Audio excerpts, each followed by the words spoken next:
बिस्मिल्लाहिर्रहमानिर्रहीम। अस्सलाम वालेकुम। आज 27 जुलाई है और दिन है जुमेरात का।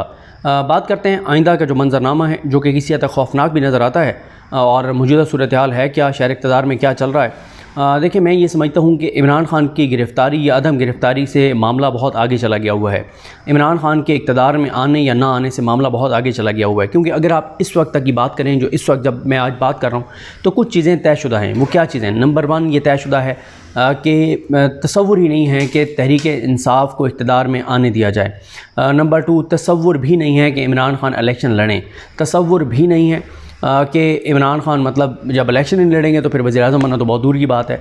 फिर ये भी बड़ी क्लैरिटी है कि डिसक्वालिफ़िकेशन तो 1000% होगी इमरान ख़ान की इलेक्शन के मौके पर, और गिरफ़्तारी जो है वो भी मुतवक्किल है कि उस वक्त इमरान ख़ान जो है वो जेल में होंगे। तो ये चीज़ें तो ऐसी हैं कि जो तयशुदा हैं। लेकिन मसला ये है कि क्या इमरान ख़ान की डिसक्वालिफ़िकेशन से, इमरान ख़ान के जेल में जाने से क्या मसला हल हो जाएगा? फिर इलेक्शन के हवाले से भी ये बड़ी क्लैरिटी है कि इलेक्शन उस वक्त तक नहीं होगा जब तक ये क्लैरिटी नहीं होगी कि तहरीक इंसाफ को किसी तौर पर नहीं आने दिया जाएगा। उसमें यह है कि सबसे बड़ा इस वक्त जो हुकूमत के लिए चैलेंज है वो यही है कि बैलेट पेपर के ऊपर बल्ले का निशान होगा या नहीं होगा। नहीं होगा तो कैसे नहीं होगा? कौन सा ऐसा केस है जिसे पार्टी पर पाबंदी लगाई जाएगी? क्या वो फिर बरकरार भी रहेगी क्योंकि वो रेफरेंस भेजना पड़ता है? और क्या ये रिस्क लिया जा सकता है कि बल्ले का निशान तो हो बैलेट पेपर के ऊपर, लेकिन तमाम इलेक्टेबल्स जो कि छोड़ चुके हैं उनकी जगह आम लोगों को इमरान ख़ान जो है वो टिकट दे दें? तो ये रिस्क नहीं लिया जा सकता, नहीं लिया जा रहा कि ये रिस्क लिया जाए कि बैलेट पेपर पर बल्ले का निशान हो, क्योंकि बल्ले का निशान अगर बैलेट पेपर पर होगा तो कोई भी बहुत बड़ा अपसेट हो सकता है। फिर ये थोड़े से इम्कानात पैदा हुए थे जिस पर मैंने शायद ईसा नकवी साहब के साथ एक वीडियो में बात की थी कि इम्कान पैदा हुए थे इलेक्शन होने के। वो उस वक्त पैदा हुए थे जब हमने ये देखा कि आलिया नीलम साहिबा ने भी एक ऑर्डर विड्रॉ कर लिया हाई कोर्ट में, बाकी नकवी साहब ने भी स्टे वापस ले लिया, और उसके बाद जो है वो तेज़ी से इमरान ख़ान के केसेस चल पड़े। इधर इमरान ख़ान का, क्योंकि आज के दिन वैसे बहुत इंपॉर्टेंट है, अभी इस वीडियो के फ़ौरन बाद मैं निकल रहा हूँ इस्लामाबाद हाई कोर्ट, तोशाखाना के हवाले से केसेस हैं। तो वहाँ पे भी हमने देखा कल जो आमिर फारूक साहब के कंडक्ट पे सवालात उठाए उन्होंने, ख्वाजा आरिफ साहब ने, कि उन्होंने कोई तकरीबन ऐसा समझिए कि 11-12 मई से लेके जून जुलाई भी गुजर गया, अगस्त आने वाला है, अब तक उन्होंने दरखास्तें वो पेंडिंग रखी हुई जिन पे सबसे पहले उनको फैसला करना चाहिए था। यहाँ पे भी नज़र आ रही हैं चीज़ें।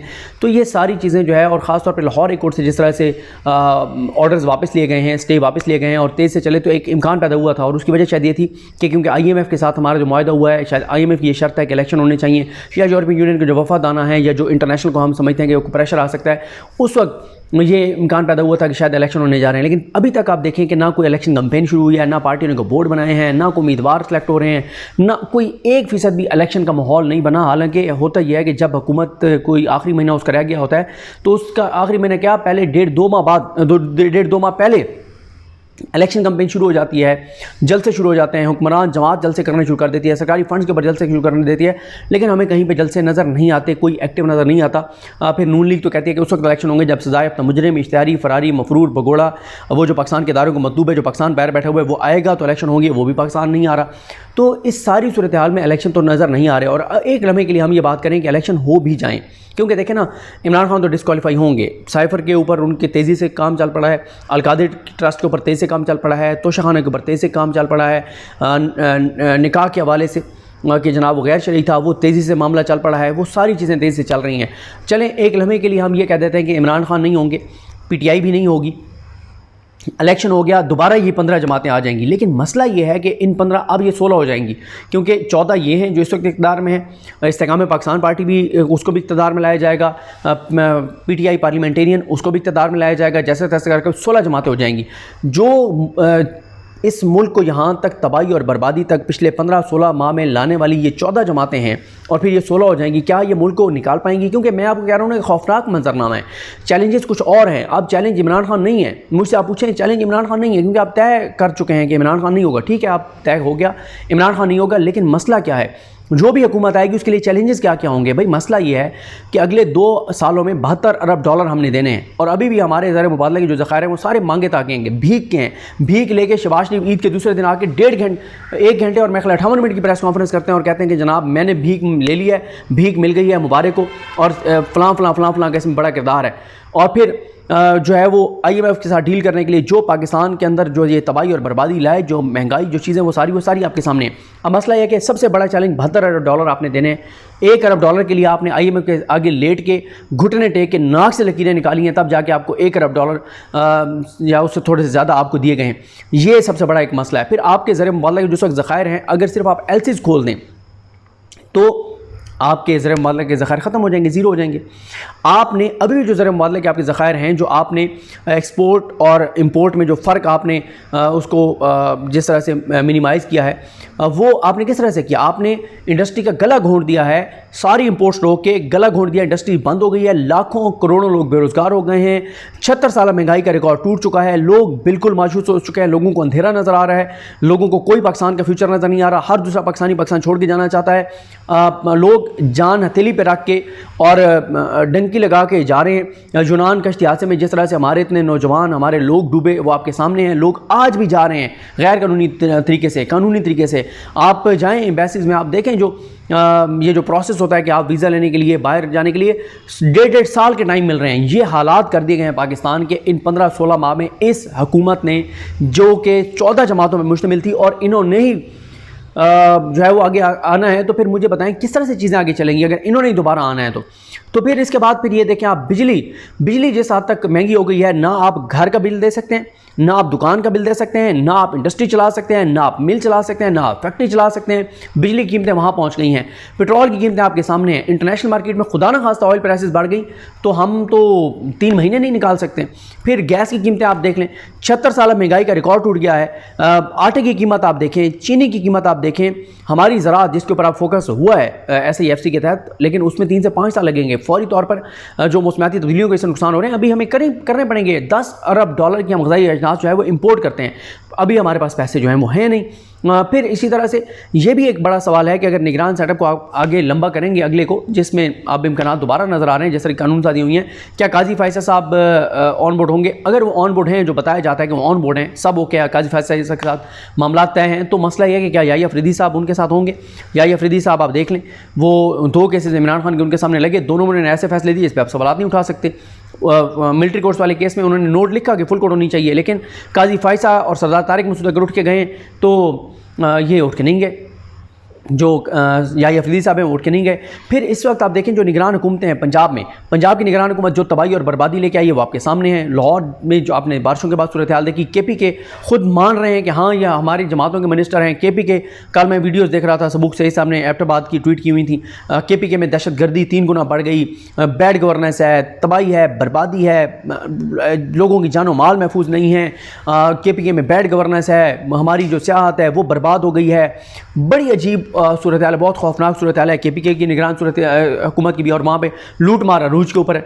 ये मैं नहीं कह रहा, ये खुद हुकूमत के करीब तरीन जो सहाफ़ी हैं, जो बिल्कुल शहबाज शरीफ साहब के सिर्फ अल्लाह ताला माफ़ करे कुरान मजीद से दलाइल नहीं लेके आते, अल्लाह का शुक्र है ये काम नहीं करते। ये भी उन्हें पता है कि पाकिस्तान के हालात ऐसे हैं, वरना वो कोई इस तरह की कोई कुरानी आयात की तशरीह में ले आते कि ये जो कुरानी आयत की तशरीह है ना, ये शहबाज शरीफ ये पूरी उतरती है। इस तरह के वो तजियाकार हैं जो हर चीज़ में शहबाज शरीफ के फ़ज़ाइल बयान करते हैं। वो ये बात कह रहे हैं कि KPK हुकूमत में बहुत करप्शन और लूट मार हो रही है।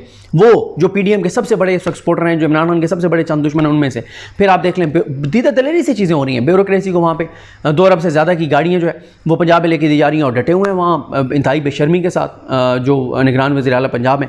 फिर इसी तरह से डॉलर की कीमत आप देख लें, डॉलर कहाँ जा रहा है। तो ये जो हालात हैं, जो भी हुकूमत आएगी और डेफिनेटली यही आएंगे, इनको लाना है। इन 14 अब ये 16 जमातें हो जाएंगी। तो मसला ये है कि क्या ये सारी चीज़ें सेटल हो जाएंगी, क्या ये सारी चीज़ें मैनेज हो जाएंगी? मसला अब इमरान खान नहीं है, क्योंकि इमरान खान के हवाले से होता है इन चीज़ें। और फिर ये भी है कि सबसे पॉपुलर जमात को अगर माइनस कर दिया जाएगा और वो कहीं नहीं है, तो उस अगली हुकूमत की आइनी और कानूनी हैसियत क्या होगी, इखलाकी हैसियत क्या होगी, कितना अर्सा वो चलेगी? क्या इमरान खान को डिस्क्वालीफाई करने से मुल्क में इस्तेहकाम आ जाएगा? मेरा नहीं ख्याल। और अगर इस्तेहकाम नहीं आएगा तो मुईशत आगे बढ़ेगी, बड़ा मुश्किल है। और इमरान खान जेल में होंगे तो अनसर्टेनिटी बढ़ जाएगी, अजीब अजीब खबरें आने लग जाएंगी, जेल में ये हो रहा है, उनके साथ वो हो रहा है, पूरा मुल्क रुक जाएगा, चीज़ें हो जाएंगी।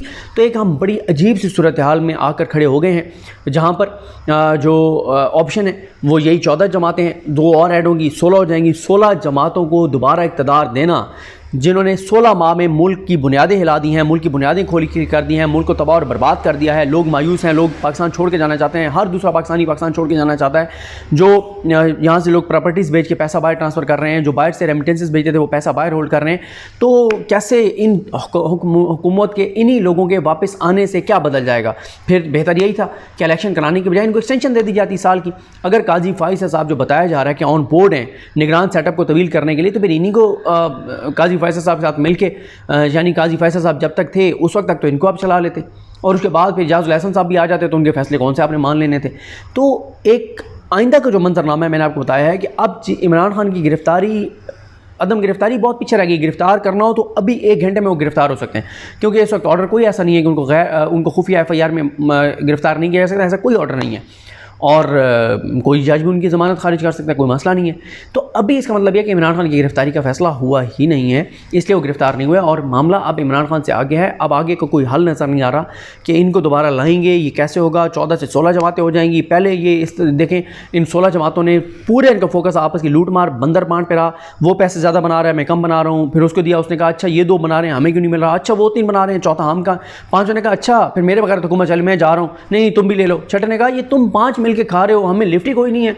7 ने कहा अच्छा हम तो 13वें खिलाड़ी बन गए जनाब, ऐसे तो नहीं चल सकता। और मतलब जो बोलता है उसको उसका हिस्सा दे दिया जाता है, उसको लूट मार में शामिल कर लिया जाता है, उसको शरीक जुर्म कर लिया जाता है। तो ये मुल्क के अंदर चल रहा है। तो मेरा ख्याल है कि अब जैसे मैंने आपके सामने आइंदा का मंजरनामा रखा है, लोग इसमें कोई शक नहीं है कि लोग घरों में बैठे, लेकिन अगस्त के बिजली के बिल जब आएंगे तो उसके बाद मुझे पूरा यकीन है कि मियां नवाज शरीफ जिस दिन पाकिस्तान वापस आएंगे उस दिन हर पाकिस्तानी एयरपोर्ट का रुख करेगा। जो एयरपोर्ट नहीं जा सकेगा वो अपने अपने शहर में निकलेगा। जिस दिन मियां नवाज शरीफ सजाया तो मुजरिम की वापसी होगी, क्योंकि जो मियां नवाज शरीफ की मंजूरी से, पॉलिसीज़ की वजह से जो बिजली के बिल आएंगे, तो वो जो ये कहते थे ना कि मियाँ जो आप एक अलग पता जाएगा, आपको जब अगस्त का बिल आएगा आपको अलग पता जाएगा। ब्रेन ड्रेन हो रहा है, बहुत बुरी सूरत हाल है, बेरोज़गारी बढ़ रही है, लोग कश्तियों में डूब के जाने जा रही हैं। बड़े आइंदा का मंजरनामा जो है वो बहरहाल मैंने आपके सामने रखा है। ये एक सबसे बड़ा सवाल है कि आगे चीज़ें कैसे बढ़ेंगी, कैसे आगे हल क्या है। अभी तक हल नज़र नहीं आ रहा।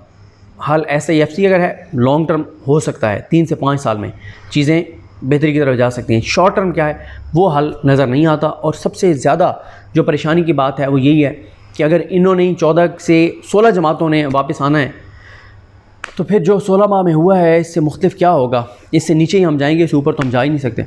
तो मुझे अपनी दुआ में याद रखें। अल्लाह करीम हम सब का हामी नाज़ हो। अल्लाह हाफ़िज़।